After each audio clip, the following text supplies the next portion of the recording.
मो ना संदीप विश्वाल मरकतनगर मंडल भारतीय जनता पार्टी सभापति। आज आमर जो ऑपरेशन सिंदूर पाई जो पराक्रम शोभा यात्रा यहाँ मंडल स्तर अनुष्ठित होती जानते विगत दिन में आमर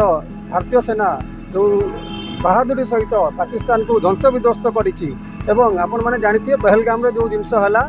सिंदूर मिटा दिगला और जो से कहले कि आमको ही मारी दियो से कहले जाओ तुम मोदी को कह मोदी को से कहले आ जो सिंदूर मिटे से सिंदूर को बारूद बनई आम पाकिस्तान को ध्वंस कलु और अति शीघ्र आमर आतंकवादी लोप पाइब से आमर यशस्वी प्रधानमंत्री नरेंद्र मोदी भरोसा अच्छी और पूरा बूथ लेवल रे जिला स्तर रे राज्य स्तर रे यही पदयात्रा होउची आम से आर्मी को सम्मान देउछु एवं धन्यवाद जनाऊँ वीरत्वर सहित पाकिस्तान परी विशाल जो न्यूक्लियर वेपन रखिक आमको डराउला ताको आमर प्रधानमंत्री नेतृत्व में आम हरईचु और सारा विश्व रे विश्वगुरु भारत बाहरी।